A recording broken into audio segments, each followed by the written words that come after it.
And recently we also received an email from ZM Production. If you don't pay them $1,000, they will claim our video again. Because they've been claiming 2 videos on each channel. And if they claim in one more video, our channel will be terminated. So last night they did claim another video, which our channel is right now terminated. We have no idea what to do. We have contacted YouTube regarding this, and like YouTube just replied with saying, I don't know if it's automated reply or not, but they said they're going to be 10 to 14 business days. And the reason we ain't got that kind of time. Let's start the show!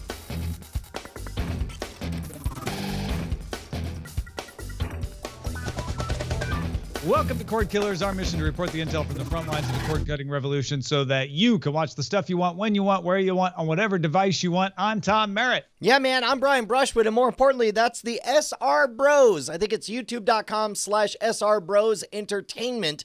They do comedy videos. They're a fairly small channel, just under 100,000 subscribers, and they are we've talked for a long time about this, all the glitches and strange artifacts from the generally smart solution that YouTube has done as far as content ID. We've talked about, it's like, oh, well, a lot of times the robots trip things unintentionally and that makes for difficulty. But these guys were the victim of an intentional extortion scheme where basically somebody figured out that if they did enough copyright claims, they could trigger 2 strikes. And then just as they're on that last strike, they could say, pay us $1,000 or we're going to claim more videos so you get a 3rd strike and get shut down. And they're like, we're not going to send you $1,000. And sure enough, from some company out or some group out in Pakistan, they got a 3rd strike and they did get suspended. This thing blew up. It was on the front page of Reddit. And as of us doing this right now, their channel has been restored. YouTube did work it out. But I find it fascinating that this artifact made possible a new type of extortion that I never thought possible. It's another phishing scheme. Yeah, you're right. Cool you're vector right. you got there, bro. Yeah, right? Joining us today as well, Mr. Ben Howard. Mondo Ben, you might know him. How you doing, Ben? I'm very well, gents. Thanks for having me back. Always a pleasure. You are not only a kingpin at CBS Interactive, as we all know. That's how I like to be known, yes. Yeah, but also a host of many fine movie podcasts in your time. That is correct, yeah. My current one is Streampunk, which you can find in all the normal podcast places, and it's cult movies available on the various streaming devices and streaming services. And what's funny to me about today's show is The Walking Dead premiered yesterday. Brian, as you know, has not been watching The Walking Dead, but there was a lot of hoopla, so much hoopla that it might actually persuade Brian into getting back. We'll talk about that in a little while. But Ben, you're not watching The Walking Dead? I am watching The Walking Dead, but But you didn't watch last night. I did not watch it last night. And the only reason I'm pinning you against the wall on that is I remember you were the one who actually got me into the comic before the TV show even came around. Oh, wow. Yeah, I mean, I still love the show. The perils of having a 10-month-old baby in the house means that I'm invariably behind everything. Brian doesn't know anything about children getting in the way of your television viewing. I know, it's really they're pretty selfish like that, you know. Well, listen, we've got a lot to talk about today, and let's get right to it with the primary target. All right, so over the weekend, most of you probably heard that AT&T has agreed to acquire Time Warner, not Time Warner Cable. Hopefully that's been made clear to you as well. Time Warner Cable, totally different business, doesn't even exist anymore. It got bought by Charter. It's now called Spectrum. Time Warner is the one with HBO, CNN, the Warner Brothers movie studio, etc. AT&T wants to buy that for $85.4 billion. It is expected to complete its acquisition sometime the end of next year. So it's going to be more than a year before this happens. AT&T CEO Randall Stephenson, however, said Monday that DirecTV's over-the-top service, that's DirecTV's service that'll go straight to the internet, you won't even need to get a DirecTV box or satellite or anything like that, will launch in November. And Brian, he said it's going to launch at a radically lower price than competing services, which has a lot of people suspecting that maybe he's going to use discounts with AT&T the way they've been doing with DirecTV subscriptions. That would make sense. DirecTV, AT&T is in a really interesting place. I noticed, I don't often watch advertisements, but in this case, I saw one at some restaurant playing on the screen, and I realized that it used to be 10 years ago that the trifecta bundle that they always tried to shoehorn you into was cable, internet, and landline phones, right? And then, but now with AT&T DirecTV, they're still doing those same three notes, but it's internet, cable, or essentially, content, television, and wireless telephones or whatever. Which makes me wonder, how does buying a content company fit into this dynamic? Is this a case where it's just a matter of pleasing the shareholders, or is there really a massive inefficiency that somehow streamlining this pipeline is going to make things better? Ben, explain to me the logic of why this is a smart buy for AT&T to go after.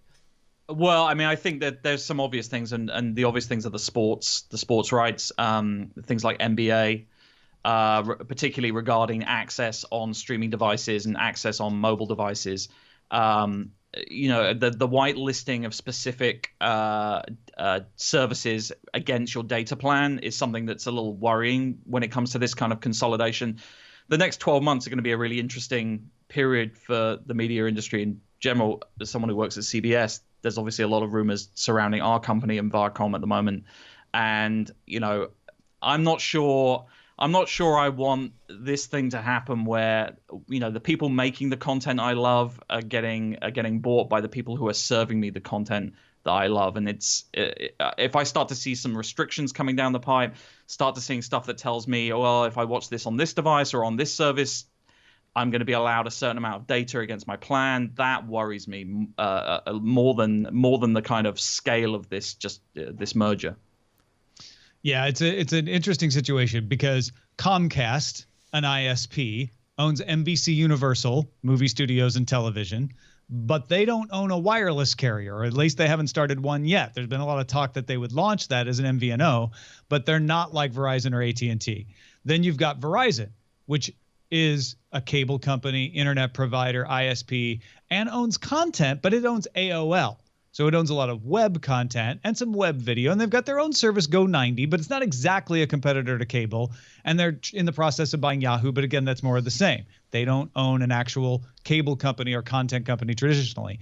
AT&T would be the first to put it all together, to say from conception to writing to shooting to delivering to watching on your phone, TV, or whatever device you want, AT&T will own the entire process. So the only logical benefit to the consumer I can possibly imagine, because I have never once watched a movie and at the end thought, well, I might have been moved a little more deeply if I knew that it was one continuous stream from genesis of writing all the way through the delivery, all through the same company.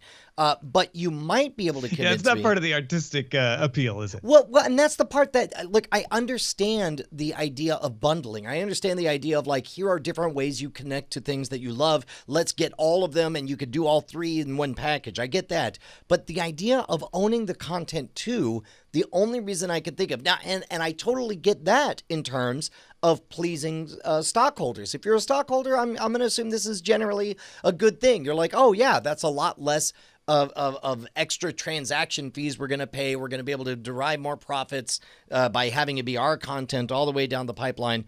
But from the consumer perspective, at best, I'm going to say that maybe my bill will be $5 cheaper as a result of this increased efficiency. I don't know that I'm in love with this as a consumer. What if, though, they say, hey, Brian, you've got AT&T wireless service. HBO Now is now not only $5 a month cheaper, but doesn't count against your data plan. Also, NBA games, because we own the NBA package, are now not only cheaper, but don't cost against your data plan, and some are exclusively available to AT&T wireless subscribers. So stuff like that. We've talked about this before. This data caps. Is that something you might be interested in, Brian? Well, in general, I think data caps are going to go away, and I think that this kind of what's the phrase for it again? This Zero rating. Zero rating. Thank you, Bryce. This zero rating, I think, is going to be universally fairly unpopular. I don't think anybody wants to feel like they're pigeonholed and they're trapped in a little thing. I think that market research is going to make this an unattractive solution for AT&T, even if they do it. Well, in general, those market pressures won't be there as much if they're able to shoehorn in these kind of things that say, hey, you don't really have a data cap because you're getting all this free content that doesn't count. That's the theory. Sure. Now, keep in mind, you're talking to somebody who bought the original iPhone and had the unlimited data plan and gave up the unlimited wireless data plan from AT&T because they offered superior solutions. They offered the ability to tether. They offered the ability to share over multiple devices. And every time I've ever bumped up against a data cap, I've called and said, hey, am I on the latest plan? And they're always saying, no, the plan has evolved. Now there's this much better one. You'll save money and get more data. And I gotta think that's just going to be how it continues to be in general. And there are outliers, and I'm sure there are people who are, in situations where they're using mobile data as their primary internet service provider. But in general, I don't see that happening. Maybe I'm being Pollyanna about this. Ben, what do you say? Yeah, I mean, for me personally, I don't think the data cap is as much of an issue. I don't watch a lot of content on my phone, or I don't watch a lot of mobile streaming, even sport. I'll rather kind of wait until I can get somewhere and watch it on a big screen or a bar or wherever. But for me, I think the interesting thing is the exclusivity angle. Like, I cut the cord a month ago, so it was a choice between Sling and between PlayStation View, and I chose PlayStation View. For the price is pretty comparable. It was really just the cloud DVR was what sold me on it. If DirecTV now can sell me something different, or if there's a price drop, I think the price thing is going to be the big differential, because I'm not actually saving that much since cutting the cord. The flexibility is nice, but really once I add up my internet package and the cost of PlayStation View, which is pretty comparable to Sling TV, then I'm not saving a huge amount on what I was paying on my cable bill. It'll be interesting to see if this kind of merger can really knock the price down on these OTT services. And that's one of the things that I think Randall Stevenson is expecting, is that, hey, we got a sweetheart deal with Time Warner. So these Time Warner channels are going to cost us, even before the merger, they're going to cost us a lot less because of that. So tell me this, Tom, what would the case be for a government? Because one of the unfortunate things that came out was that they are like, well, all of this was supposed to come public after the election, but because it happened before the election, you have candidates already chiming in saying that is sources telling Dan Premack at Fortune that because of Bloomberg's leak, they rushed the announcement of it when they would have rather waited until after the election. Sure, but a side effect of that is that you get all of a sudden it becomes part of a platform position, and you have Trump coming out and saying, I would block it, and but like, what is the case to block this? Because again, this is I'm not going to say it's an unrelated company, but or an unrelated business.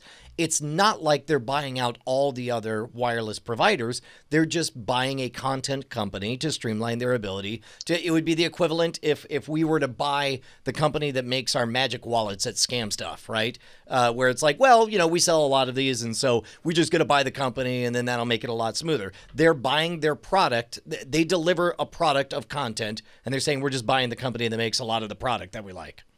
You and Randall Stevenson would be in a lot of agreement. Randall Stevenson also does not think that there should be any problem here because he's not buying a wireless company. And maybe there isn't. It certainly isn't as big of an issue as buying T-Mobile, where you're eliminating a competitor. What is to be decided is there too much influence from a company that owns the content providers for its competitors? So AT&T can now throw their weight around in all the arenas and say, well, Comcast, if you want TNT with all its NBA games, if you want TBS with all its comedies, you're going to have to give us a sweetheart deal. and in a way in other arenas that they wouldn't have been able to before, right? So it's not just open competition. It's like, we won't let you use our wireless networks at a good rate. We won't let you use this or that. It's all a matter of whether it's an abuse of that influence. Not that you can't have that influence, but if you own all of the aspects of it, suddenly you can start favoring your own networks and saying, we're going to make sure that our networks look better to the people who subscribe to our other services, and we'll run the other people out of the market. And I think that's really, to me, the test is there a scenario where this gives AT&T enough power to drive people out of the market? In which case, that's too much power. So let's pretend you're the regulator who's in a position to actually do something about this. Or let's say you're the candidate for president who's in a position to use the bully pulpit to push for or against it. What is the litmus test that you use to figure out if that's the case? Because there's I don't think there is a litmus test. And you're asking me to do something that I am unqualified to do. It's a matter for regulators to look at the market and make their best judgment of, does this provide too much influence? I mean, that's a really complex question. So here's the thing. I am really conflicted in that I think I'm like most of the people reading these articles and listening to this, in that my gut says, no, don't do that. I don't want that. I want everyone separate. I want everyone fighting. I want everybody competing. However, the more I look at this, the more I cannot point to a single aspect of it that tells me that it should not happen. And Ben, do you feel the same way? Yeah, I mean, I kind of agree. I don't. I can't see a reason it will get blocked. I mean, other than the fact of the size of the deal. I think ultimately it's not going to be a terrible thing for the consumer. I don't think the consumer's really going to notice, because I don't think they're going to pull their content from various different places. Their content is still going to live in all these same places. Exactly. There will, you know, the take up of these kind of OTT services is still relatively small. So there's no way they're going to pull exclusivity for something like DirecTV Now. They're going to want to blast this content everywhere. Now, can they find a way of bringing the price down or sweetening the deal in a way which, bringing the price down is a win for the consumer. So I don't think that's necessarily a bad thing. I think the most likely. So first, when I saw this, my reaction was, oh, good. AT&T is making its first step towards becoming a media company. They don't want to own the dumb pipes anymore. And perhaps, like Verizon, they will start divesting themselves of networks. Don't forget, Verizon sold its West Coast Fios operations, its Florida Fios operations, and in my opinion, a move towards saying, we really want to be an advertising company. We want to be a company that has ad tech, because that's where the dollars are now, not in running these dumb pipes. And I think AT&T is hedging its bets here as well. I do think they're going to try very hard to figure out how they can leverage the media to bolster their infrastructure companies. And like Brian, I think they're going to run up against obstacles against that. So I think eventually you may see AT&T, first off, probably sell off its phone infrastructure, then its line infrastructure, and maybe eventually its wireless infrastructure, as it realizes that the money is in advertising and owning the stuff that you can monetize on the pipes, not constantly battling to figure out new ways to trick consumers into giving you more money than your pipes are worth. Well, and I guess that's the curious part to me. Like, if it truly is a case where they want to have content, if they're wanting to make a content play, I don't understand why they need to buy it. Why not invest in a new company that's a content company, and then AT&T is the largest shareholder in that? They did that. It's called the Chernin Group, and they run Otter Media, and they run a bunch of web content. Okay. So I was right in the past. I mean, it's called Otter Media, and they co-invested with the Chernin Group. That doesn't give you the big boost, though. That's a long-term bet, and it's smart for them to do that. But what they get with Time Warner is freaking HBO. Yeah. They get NBA. They get CNN. You know, they get all of this content that gives them a whole lot more leverage when they go to the table to talk to others about bringing their content. So when they sit down with Comcast now, they'll be able to say, well, you would like Bravo and NBC and all of these things on our DirecTV over-the-top service, right? At a rate that makes it worthwhile for you. Well, if you also want HBO and TBS and CNN, then, let's talk. That's interesting. So you think this boils down to this is a way to buy parity at the table? It is one of the things that they can do. I think they also look at it as a way to promote those services. They can withhold a few channels without raising the ire of regulators and give their DirecTV service an advantage as well. I love the fact that in the chat room, Max Trollbot is shouting, "Nobody wants Bravo!" Lies. These are lies. The Bravo fan in the audience begs to differ. Yeah. Bravo exclusivity coming to DirecTV now. Yeah. Sign me up. Sign me up. I'll tell you what is exclusive. You guys laugh, but that they have some of the most popular shows in the country. I believe it, man.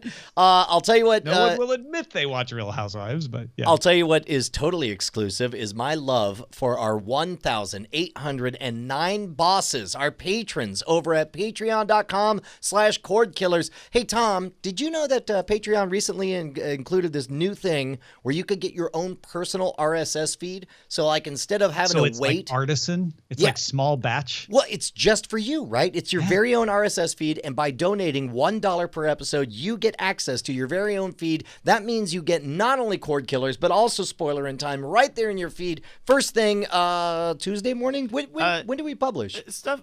I post pretty much Monday night, so around midnight on Monday. Tuesday morning, if you set your stuff up, it'll download. It'll be there. Yeah, Tuesday morning is safe to look for it. Yeah. For your bespoke RSS feed. Yeah, dude, get on that. Join the club. Join the nearly 2,000 people who are keeping us loud, live, and independent. And we cannot thank you guys enough. I realized every so often I go through my my credit card bill and I notice all the things I'm patronizing through Patreon.com, and it just is magic to me. Like, I never ever notice. I never feel that commitment at the end of the month. Everything always works. The bills always get paid, but I just derive so much joy from knowing that I'm supporting the people I support. And if you guys are like that out there, I can't thank you guys enough for making this possible. Now, one more note about that merger that I wanted to squeeze in is that Dan Premack at Fortune notes that AT&T only has to pay Time Warner $500 million if the deal falls apart. And so we're not cheering for the deal to fall apart. But if that happens, we just ask that Randall Stevenson give that $500 million to Cordkillers. Yeah, Patreon.com/Cordkillers. It's found money, right? You're going to find some money. Come on, just send it on over our way. Also, that's a really small amount. That implies that maybe they're not confident that this will get approved. Just saying. That would be weird. But it's a really big amount for us, so please give it to us, patreon.com. Yeah, thank you. All right, time to talk about how to watch the things you want to watch. So Vudu launched a free ad-supported video-on-demand service in the U.S. called Vudu Movies on Us, because it's free. The service will not focus on new movies or original content, but just build a back catalog, which will increase over the next several months. The site will be marketed by Vudu's parent company, Walmart, both in stores and on their website. Movies stream at 1080p. There'll be some pre-roll ads, a few mid-roll ads, but fewer commercial interruptions than you'd get on a normal television channel. And the company is also working with Nielsen to track mobile and connected TV viewing so that they can be able to deliver ratings to those advertisers that they're selling. So it's Vudu's Netflix competitor, except with ads, and it's free. Or, okay, it's Vudu's Hulu competitor, except Hulu doesn't do the free tier with the ads anymore. It's Crackle. Yeah, exactly. Well, and so that's a good question. Do you think that Vudu is going to leapfrog over Crackle? Because I don't feel like Crackle has a very dominant position right now. Well, people like free stuff. I like free stuff. It's all down to the selection, right? And the selection is, it's okay. I mean, it's only an initial slate, so it's hard to be a bit too critical, but it's pretty old stuff. I mean, it's got the Coen Brothers True Grit on there, which is like 8 years old, 9 years old, something like that. No, I'm not that old. Is that true? Take that back. That can't be true. 8 or 9 years? No. It's okay. I'm gonna look that up. Go ahead. I think I'm afraid he's right. I hope right. No. But take that back. So like crazy old movies like True 6 years. Okay, thank goodness. No, 6 years old. 6 years old. 2010. All right. Not that big of a difference. Doesn't make you feel that much better. It makes you feel much better. The thing is, I mean, with any of these services, free stuff's good. I don't know about you guys. I don't really feel like I have a shortage of stuff to watch right now between all the services I subscribe to. And this is going to be this is going to be targeted at people who don't subscribe to a lot of OTT services or streaming services. So yeah, I couldn't see myself using it, but I could see there's value. I can see the value for them because they can attach it, not just the pre-roll and the mid-roll side of it, but they're attaching a sponsor to the section. So it's a way of them creating a tentpole sponsored opportunity for some of their clientele as well. Yeah, my gut says that we're just not the target demographic for this because we're all over 30. We can afford $5 a month for stuff ad free, whereas like my kids, it is astonishing the stuff that they're excited about.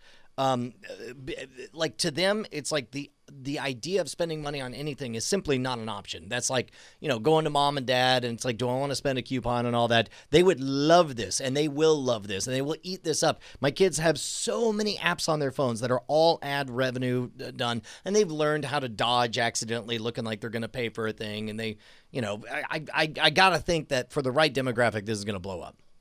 Yeah, and Walmart definitely has a bead on the demographic of people who might not want to pay for any kind of service, but definitely want to have a Roku or something that carries Vudu at their home, and that's a smart place to go. And there's an opening there to have high quality television shows and movies, even if they're not first run, that you don't have to pay for the service. That used to be Hulu. And this isn't going to be as high quality on the TV side as Hulu, but it might actually have a better movie selection. Well, and keep in mind, man, if they're under the age of 20, they do. It's a proven fact that the kids value access much, much higher than they value fidelity. It's about that convenience, about getting it. It's like, because I remember as a kid. Convenience, Clinton's fidelity? Yes.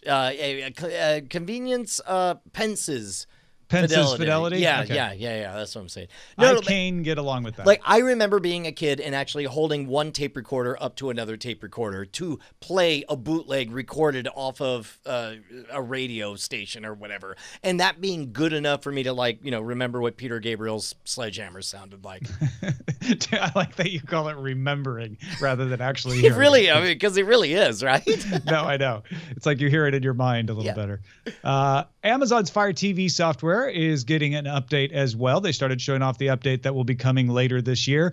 Primary navigation is shifting from the left side up to the top, so you won't have to scroll down to get to everything anymore. It'll all just be there.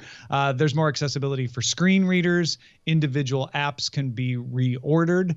It's an attempt to, I think, de-emphasize Amazon a little bit. Amazon, I think, felt like maybe they were overemphasizing their own content and people weren't discovering enough other apps and then maybe using Amazon less. Also, Amazon started shipping its refreshed Fire TV stick. We told you about this before. It's the one that comes with the Alexa-enabled remote for $40, and they cut the price of the Fire TV to $90. Cut the price of their antenna bundle. I don't know how many of you remember that they do this, but they sell a Fire TV bundled with an over-the-air antenna. That's now $100, and the gaming edition, which bundles in the game controller, is $130. I'm gonna guess this is a smart move because I did not expect our family to kind of give up using our Fire TV like we did.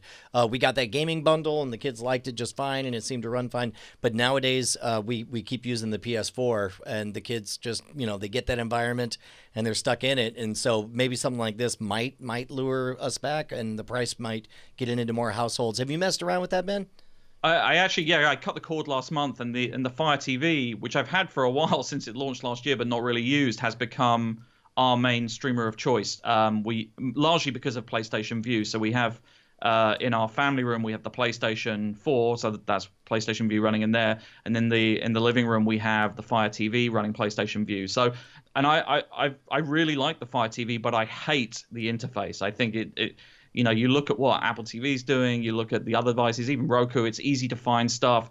It drives me crazy trying to use the interface, particularly trying to find, as someone who has a 4K TV, trying to find the UHD content. We used to be sort of stuck down the bottom on Fire TV, sort of in random menus. You had to actually find the listing for the UHD version of the show, which will be listed elsewhere as a 1080p version. So, I mean, I think revamping the interface is much needed for the Fire TV because the quality is great. There's a great selection of apps. I have to say, as a PlayStation View device, that app runs perfectly, even better occasionally than the PlayStation 4 version. So, yeah, I'm a fan of the Fire TV.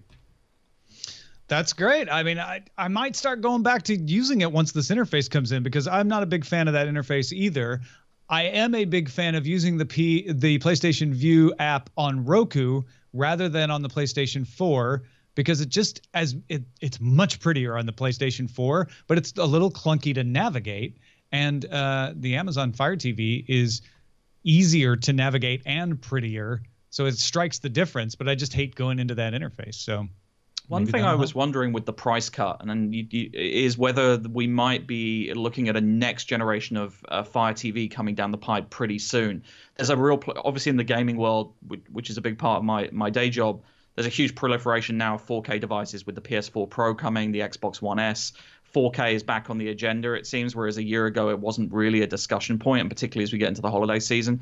Obviously the Fire TV is 4K, but the one thing it's missing is HDR. It doesn't have the HDMI capabilities for the high dynamic range of color. So I wonder if we might get a revamped higher spec version of the Fire TV that does do 4K HDR, and so can compete with things like the PS4 Pro and the Xbox One S. I'll tell you what, that would be a great way to trump, because what you want on Christmas Day is to open up a big old screen, set it up, and see something you have never experienced before. And by all accounts, 4K is like, depending on how good your vision is, it's a marginal improvement. But HDR is a fundamentally different, like, wow, that's different than what I've seen before.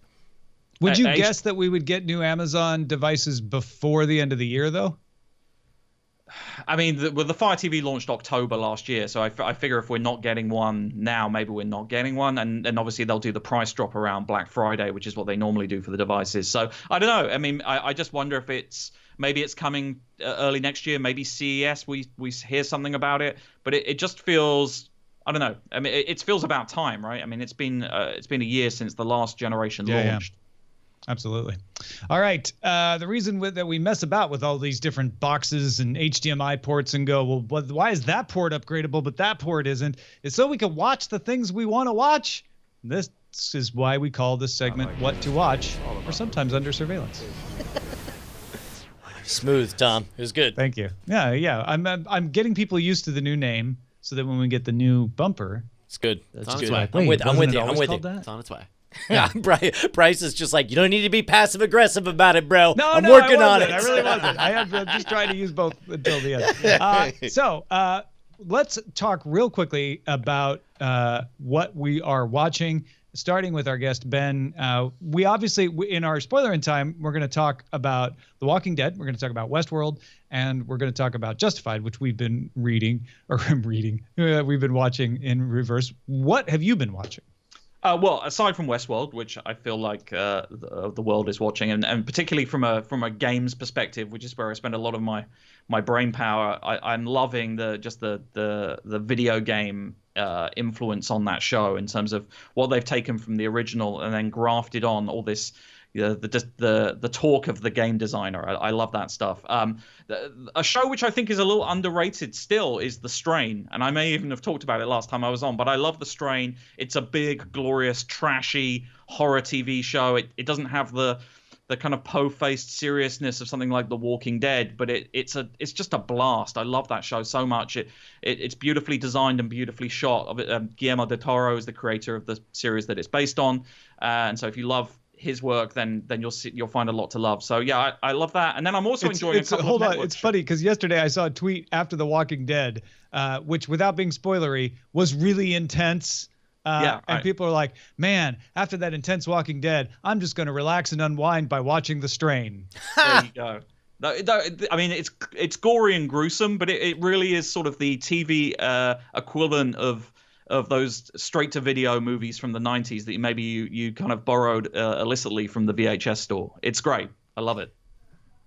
And then you have been watching This Is Us, which makes me feel a lot better because I have been watching that too, and I feel like I'm the only person I know other than my wife who's been watching it. It is a wonderful show. Now, I think it's been like the surprise in terms of the ratings as well. It's a huge success for NBC.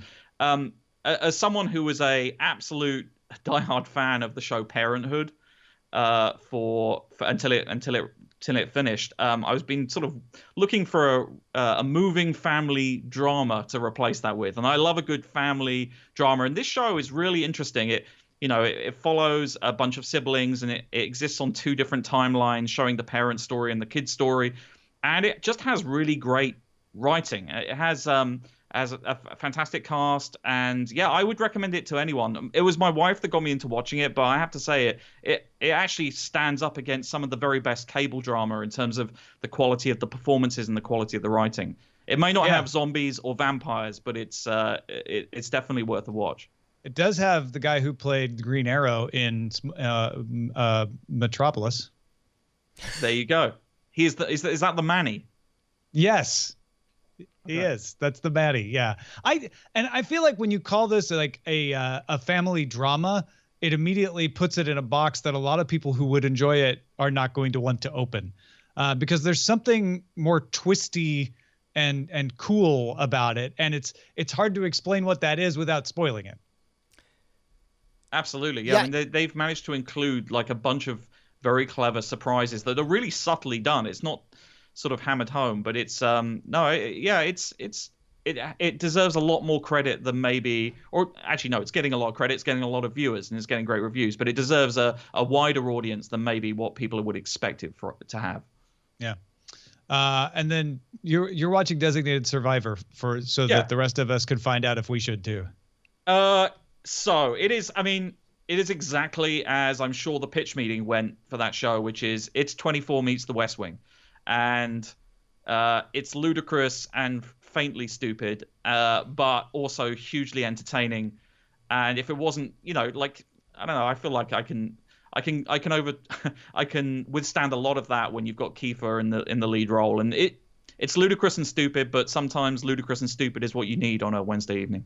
Yeah, no, I heard that. Brian, what have you been watching? I ran across Joe Rogan has a new special on Netflix, and it just happened just as I started diving into the Joe Rogan Experience podcast, mainly because of various guests he's had on. That I was like, oh, no, I should do that, and so on. Definitely watching Black Mirror. Got through the first couple episodes of that. Ended up rewatching the first episode. We'll talk about that on Spoiler in Time. Of course, Justified and Westworld. And that's about it. What about you, sir? I'm watching Arrow, Flash, Supergirl, etc. And I'm wondering, as much as I like them, whether the CW has overplayed their hand. Because even me, someone who's enthusiastic about watching these shows, is having a hard time finding time to watch all 4 every week. That's the problem, right? Yeah, and they're doing some crossover stuff that's really cool. That I'm looking forward to, so I kind of want to stay on board until then so I can experience it that way? Or should I just delay watching all of them so that I can keep watching them in lockstep? Like, that's kind of the choice I'm facing. And The Flash, which is usually my favorite of the bunch, has had a couple of very slow episodes at the beginning of this season, so I'm a little concerned about that. Star Wars Rebels, on the other hand, is the other thing I'm watching that is just great, just amazingly great, and I'm really excited about it. Really excited to play catch up. I think we're going to do that all at once, kind of as a family binge, which, by the way, is a wonderful new chapter of my life, that I get to binge things with the family. We've talked about it before, how we all got together to watch Legend of Korra and the Avatar: The Last Airbender and stuff, but I think Rebels is in that same category. Yeah, no, I think that's going to be a really fun way to do that. Mr. Bryce, what have you been on the lookout for? Hey, I got 2 things on the lookout today. First off is an update on a show we've talked about before in this segment, Terrace House. This is the Japanese real world sort of show where 6 young people live in a house. The second half of the first season is now up internationally. It used to only be up in Japan. And a new season is starting on the 1st of the month, and rumor has it is that it will come out week to week all across all Netflix territories and not just Japan. So that's something to keep on the lookout for. But we also got a letter from Jim with Black Mirror returning. He wanted to tell us about a similar show. He writes, "Hey, Cordkillers, if you've already blasted through the latest 6 episodes of Black Mirror, you should check out Future States from PBS.org. It's similar in that it's a dystopian sci-fi anthology show, but it focuses on showing modern cultural trends pulled to the extremes. The episode quality varies, and I've only watched season 4 myself, but I can recommend the following episodes: A Robot Walks into a Bar, Code Academy, Elliot King is third, and Promised Land. He says Promised Land is probably my favorite, and despite building a bit too slowly, it has a haunting payoff. Hope you check it out and enjoy. All 5 seasons of Future States are now on pbs.org, where you don't need to sign in, and on YouTube, on youtube.com/futurestatestv, all one word. It seems cool. It's their little 15-minute films or so, and yeah, they seem pretty cool, and it's a perfect time with Black Mirror just coming out. Right on.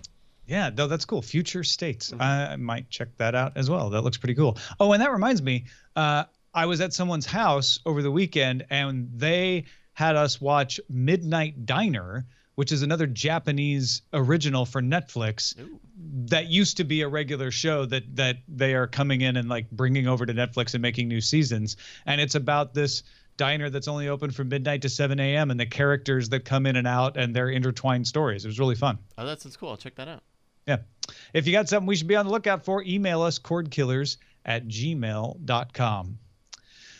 Usually we take this next segment for us to talk about our projects that we do outside of Cordkillers, to let you know about stuff. For instance, I've got a book on Inkshares called Pilot X that'll be coming out in March, and you can pre-order it right now. It's a story about a time traveler who just wants to pilot his time ship, but gets caught up in a time war and has to make a choice between saving his own people or the universe. If that sounds like something interesting, you can pre-order it now at inkshares.com. Just search Pilot X. But instead of talking about that, I just wanted to ask Brian if he would blurb the book.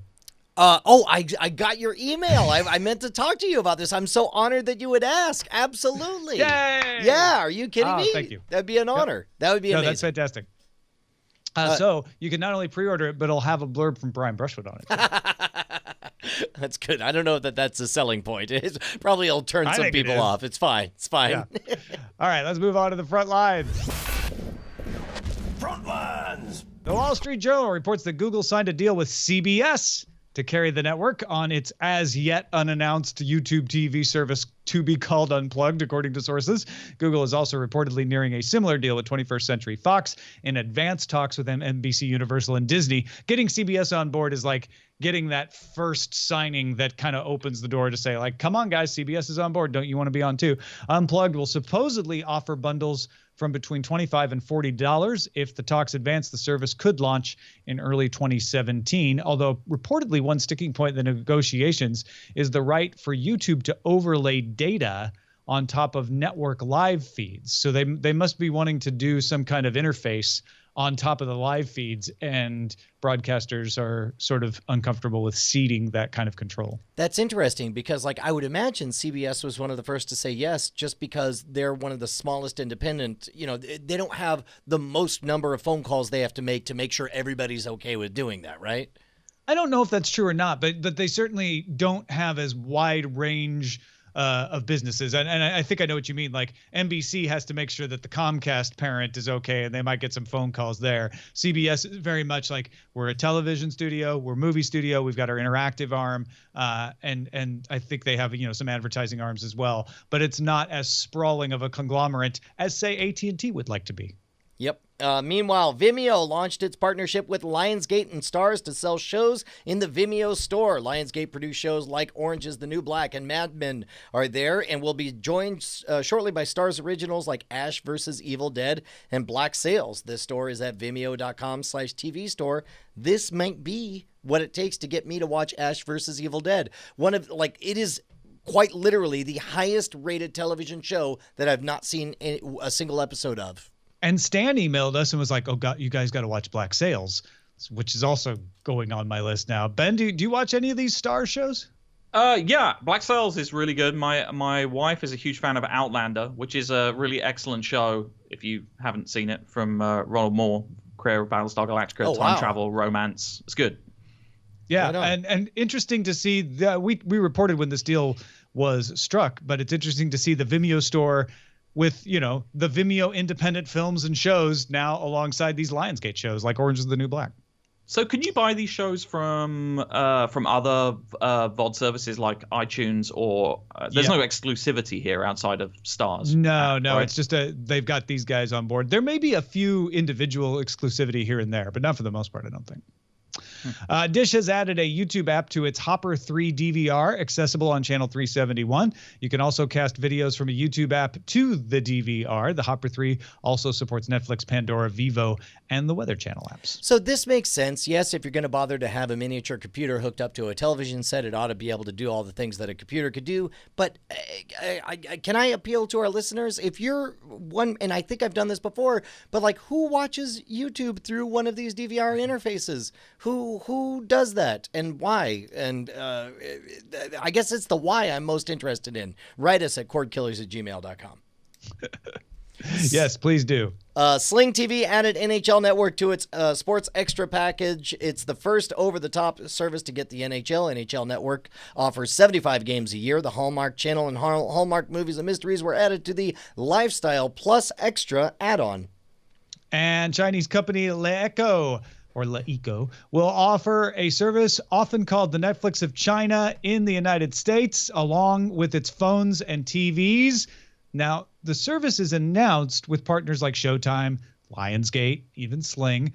Turns out, though, it's more of an app ecosystem where you have to subscribe to Showtime, let's say, individually, but then you can use them seamlessly across your Leeco devices. So if you pause the Showtime show on your Leeco TV and then you go to your Leeco phone, you can pick up right where you left off. The one exception is Lionsgate, which will license some of its movies directly to the Leeco Live platform in that windowed exclusive basis, and then you'll be able to watch it if you're getting that system. So that could be a perk to buying Leeco. What do you say, Ben? Are you going to move to China so you can have this service? Sure. No, why not? No, this is coming to the United States. Oh, good. Thank goodness. Yeah, no, it's so curious. I lived in Norway for a couple of years when I was a kid, so I know what it's like to be an expat and to encounter a totally different country. I would love to hear, again, from anybody who's in China who can talk about this experience from a firsthand Well, this is going to be entirely different than what they do in China. I may not have made myself clear. In China, they have a Netflix-like service. That's not what they're bringing to the United States. Got it. When they're coming to the United States with these new phones and TVs, they're going to be providing this service, as I described here, where most of the stuff is just apps that you could also get on other platforms. Well, then I'll move right along to the story that the NBA League Pass customers will have the option to choose a mobile view for every game streamed on the service this season. The option, which appears in the app for phones and tablets, has a dedicated producer and camera working to shoot video that's more zoomed in, easier to see on a smaller screen. The NBA also announced one game per week will be streamed in VR with its own dedicated crew and announcers. Wow, that's amazing. And it's like, it shouldn't be amazing because of course the way you watch it affects how you want it to be shown. But like, that's, I don't know why I never even thought about that before. That's amazing. Yeah, I think it's kind of cool that the NBA is the only sports league that's recognizing, hey, it's not good enough to just take the feed and slap it everywhere. Like, if it's VR, you're going to be seeing entirely different things. So you want an announcing crew that can say, hey, everybody, look over towards the goal, because you know everybody can look wherever they want. And it's cool that they're also saying, hey, if you're on a smaller screen, you want to be zoomed in more. You know, the action is hard to follow if all you're seeing is little tiny heads. Yeah, I'm excited about the VR side of things. I have an Oculus at home, so I'm hoping to try that out. But I mean, I'd love the idea of, you know, it's interesting as a content creator myself. You know, you think about where your content lives and about creating appropriate formats for that content, be it on Facebook or YouTube or on a website.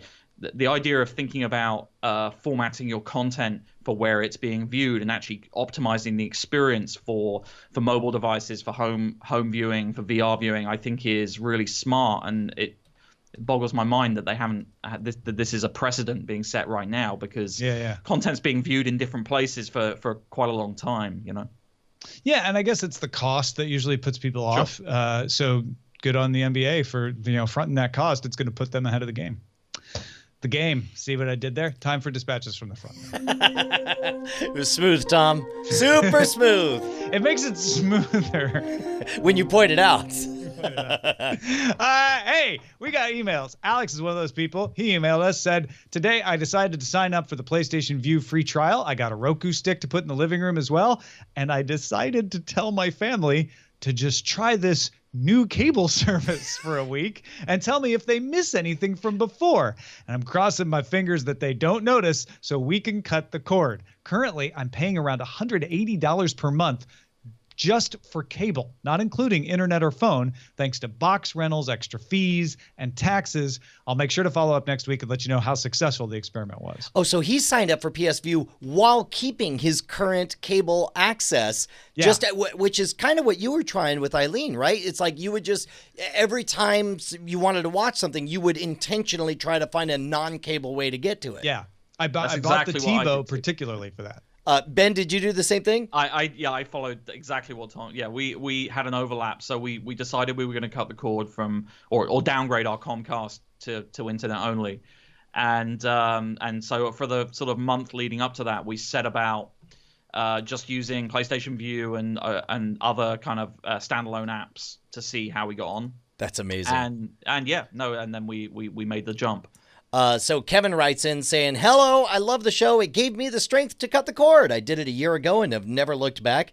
It surprised me that half the shows I watched weekly were no longer important when I had to make the effort to watch them. This also includes multiple sports. My question is, what show or sport you thought you couldn't live without, but after cutting the cord, you haven't missed? Mine was soccer." And I thought this was a really interesting question. We don't normally do this kind of navel gazing, but after reading this, I have to admit, and this is going to be longtime listeners of Night Attack will be not surprised at all about this, but I used to really dig watching on Fox Business News John Stossel's show. And I just nowadays, whenever something significant happens, I just search his name on YouTube, and usually they've released, the best 10-minute segment out of the whole show for it. Ben, do you have an answer to this? Well, it's interesting because I was just sort of processing that as I was hearing Brian talk about it. But actually, one of the reasons me holding off cord cutting was that I wanted to wait until I could get everything I wanted from everything I watched from my package. I was waiting to, and that was mostly sports and largely Premier League. Premier League and the Warriors non-nationally televised games. So PlayStation View is great because it has NBC Sports and it authenticates with the NBC Sports app, and also carries the local Comcast sports channels. What I found I don't watch as much of, and this is a good thing, is I'm just more selective about what I watch. So I don't do a lot of browsing, even though I have live TV, via PlayStation View. I just don't waste my time. I know exactly, because I've gone through that process of selecting what I wanted to watch when I moved from cable. I don't do as much of that kind of just surfing or just browsing, seeing what's on live.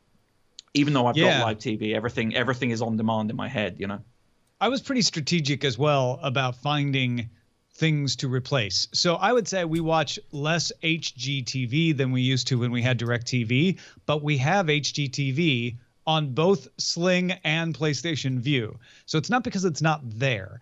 The one thing I can say I don't do now that I did when we had DirecTV is turn on the movie channels and just pick a movie out of the guide to have on in the background. Because with HBO Now, unlike Showtime, you go into the app and you have to think. You have to select a movie to have on in the background. You can't just go into the one that happens to be on. Which I gotta believe we're like 20 seconds away from just a I trust you button showing up, where it's like I just want something. My viewing habits. You've seen what I like. Just feed me something. Because Showtime gives you the feed. They're just like, hey, if you just want to see what's on Showtime right now, jump in. Here you go.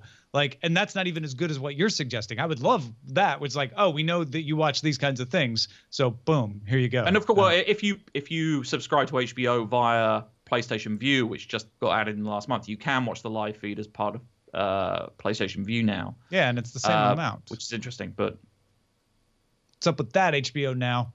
All right, Michael says, hey, Brian and Tom, I wanted to let Tom know. Someone also mentioned this in the emails that with PlayStation View, you can log into almost any channel standalone app, except for the NFL Network for some reason. I use the Fox Sports Go app, Android, iOS, Roku, Chromecast, web browser, maybe more availability. It works really slick. Try it out. This is how I get around the in-home restrictions from PlayStation View. So two things. One is For some people, that's still going to be too complicated, and Sling TV is just nicer because you don't have to think about logging into separate apps. But the other reason I put this out is Michael is not the first person to point this out, that, hey, you can log in with PlayStation View credentials on these apps. And when I first got PlayStation View, couldn't log into anything with PlayStation View credentials, it seemed like. I did log into the NBC Sports app for the Olympics, but I was so used to, at launch, it not having a lot of these agreements yet that I never went back to check. So it's kind of a good reminder, no matter what service you're using, even if it's cable, to just go back and check every once in a while and see, like, hey, is your cable provider now authenticating on these individual apps? We got another email. I'm going to leave this guy's name off because he didn't say he wanted to be anonymous, but I can't imagine, given the content, that there we go. Wow, his name just disappeared. I have no idea who it is. How did that happen, Tom? Hey guys, as a Comcast employee, one reason I see a decline in ESPN subs is because we install a lot of basic and limited basic TV packages, which don't include ESPN. When I asked why only basic service to these customers, they respond with, I'm only getting the TV service so I can get a cheaper price on my internet service. Just thought I'd throw my 2 cents in. Thanks guys, keep up the great work. Yeah, we've been talking about, from the consumer side, about these incredible discounts they give, where it's just like, we don't care if you watch TV or not. Just let us pretend like we still have lots of subscribers. And to hear that confirmation from the inside as well is a bit encouraging. Yeah, no, absolutely. That is interesting. And that would definitely bear out the two things. One, the story from last week that said ESPN subscribership was dropping, and the other, the constant refrain of people saying, well, yeah, I technically have cable, but I only kept it because it gave me a discount, and that's propping up the subscriber numbers for these cable companies. I would like to thank Ben Howard for joining us today on Cordkillers. Ben, thank you so much. Let folks know where they can find more of what you got going on. So you can follow me on Twitter for video game and movie ramblings, Mondo Ben. And then, the podcast is Streampunk. For cult movies and all good stuff on Amazon and Netflix, and we talk about VOD stuff on there as well. And then of course, GameSpot. If you're looking for video game stuff, come and check out our website, GameSpot. I feel like most people. So I just caught a quick thing about Civilization 6. Do you have any? I've been playing it all weekend. Can you chime in? Is it worth it? You like it? I mean, I've on record as saying Civilization is my favorite video game series of all time, and that it's a freaking time warp, man. I play Civilization Revolution when I'm on the stationary bike, and 2 hours gone just like that. Civilization 6 is a perfect continuation of the series. It does a lot of things right. It updates, it adds new mechanics, but it's very faithful to what's come before it. So yeah, no, it's tremendous. Awesome. I am going to lose a lot of time. That's all I know. Hey, our website is cordkillers.com. Our email address is cordkillers@gmail.com. And unless I get sucked into a Civilization 6 hole, we're live on diamondclub.tv Mondays at 7 p.m. Eastern, 4 p.m. Pacific. We'll see you next time.